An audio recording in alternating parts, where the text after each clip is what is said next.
Quando a gente fala sobre o perdão, é um assunto meio complexo e um pouco controverso, dependendo da forma que a pessoa trata o assunto.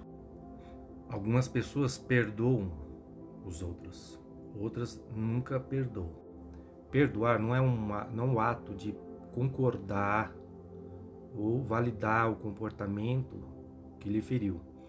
Simplesmente é retirar uma carga que está dentro de você e se libertar dela e não carregar esse ressentimento, né, que resulta do ato em si. Mas há um ato de perdão que, além de você perdoar o que causou a mágoa, você tem aquele perdão a si próprio. Você se perdoa. Esse tipo de perdão à própria pessoa, você tem que atentar que quando você está fazendo perdão para você, você se coloca como uma vítima também. Olha, eu me perdoo por ter feito as escolhas erradas, eu me perdoo por ter colocado a minha confiança nessa pessoa, me perdoo por ter aceitado essa situação. Mas o perdão também vai muito mais além, tem mais uma camada para baixo, em que você tem que entender. Eu vou dar um exemplo. Eu escutava uma pessoa e a gente, na escuta, né, a gente começa a identificar o que tem dentro da pessoa.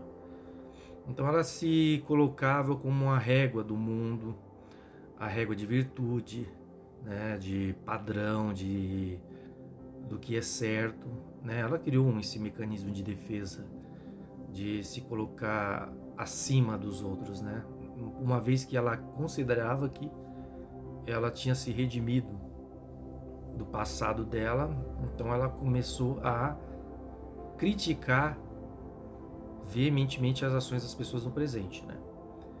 Então ela falava que tal fulano era lixo, a pessoa não merecia respeito, a pessoa era não sei o quê. Então, assim, todas as palavras eram palavras de julgamento. Na psicanálise tem uma frase que, quando o João fala de Pedro, eu sei mais de João do que de Pedro. E essa frase, ela fala muito da projeção.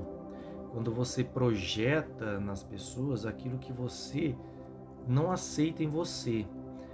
Aquilo que você não aceita em você, você projeta nos outros para você atacar os outros. Então você, na realidade, você foca muito naquilo que você odeia no outro para poder atacá-lo. Atacar esse seu sentimento, não a pessoa em si. Mas é muito mais fácil atacar uma pessoa fora do que se atacar. Aí eu disse para a pessoa assim, olha, vamos lá, vamos fazer um exercício de raciocínio. Quando você saiu daqui, acordou e veio trabalhar, ou foi para qualquer outro lugar. Quantas formigas você esmagou pelo caminho? Quantos sapos você já passou por cima com o carro? Ela, não sei, não calculei, nunca parei para pensar nisso. Então vamos lá. Se essas criaturas tivessem um tribunal, consciência, você seria o demônio delas. Se elas tivessem condições de atacar você, de prender você, você estaria preso. Aí você vai falar, poxa, mas eu não acordei pensando nisso. Minha meta do dia não era isso, nem de vida é isso. Então, por que eles teriam o direito de me punir? Eu falei, exatamente. Você não planejou isso. Não era o seu objetivo isso. Mas no decorrer do dia, você saiu machucando, pisando pessoas que você tem a diferença entre um rinoceronte e uma formiga. Algumas pessoas são assim. Às vezes você dá de frente com o rinoceronte, ele bate de volta. Você contorna ele e ele está lá firme. Algumas pessoas não têm uma força tamanha e às vezes são como formigas, às vezes assim, no sentido de psicológico. Elas são frágeis e essas você passa por cima, sem nem mesmo perceber. Então eu perguntei, eu falei, olha, então, você acha que você é culpada? Você acha que você é vilã? Eu não me considero. Ela falou, não, não me considero, não acho que eu sou má. Agora, e por que você critica as pessoas, você acusa as pessoas?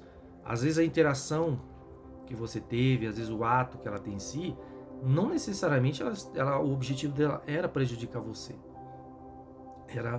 Ela simplesmente estava agindo como ela. É claro que eu falo, perdão não é concordar com o ato em si da pessoa. Então, se a pessoa te machucou, não quer dizer que eu estou dizendo, não quer dizer que eu quero que você aceite esse ato. Não, você entenda esse ato. Aí que entra o que eu quero dizer, com o auto-perdão. Quando você for exercitar o auto-perdão, você se tira da posição de vítima e se coloca no lugar de quem precisa o perdão. Por exemplo, você faz um exercício, um raciocínio e fala, olha, eu me perdoo por todas as vezes que eu machuquei alguém e não percebi. Eu me perdoo por todas as vezes que eu feri alguém, que eu esbarrei com alguém, que alguém saiu ferido na minha interação. Eu me perdoo. E perdoar não é concordar com o ato. Então, uma vez que você identificou que há a possibilidade de você estar ferindo pessoas, aí você entra naquela situação em que você vai corrigir os seus próprios atos. Você entra e olha para si mesmo, que é o foco tanto da filosofia como da psicanálise, psicologia, que é o autoconhecimento. O autoconhecimento não é extrair de dentro as suas qualidades, as suas habilidades, mas extrair de dentro as suas fraquezas, aquilo que te enfraquece, aquilo que te prejudica, aquilo que te torna tóxico, aquilo que faz de você uma pessoa má, uma pessoa ruim para si e para os outros. É nesse sentido que eu digo que você deve exercitar o perdão, não sempre na condição de vítima, mas também na condição de quem fere, daquele que atua, que age em ferir. Porque, como eu ilustrei o exemplo da formiga, nós ferimos pessoas sem a gente saber.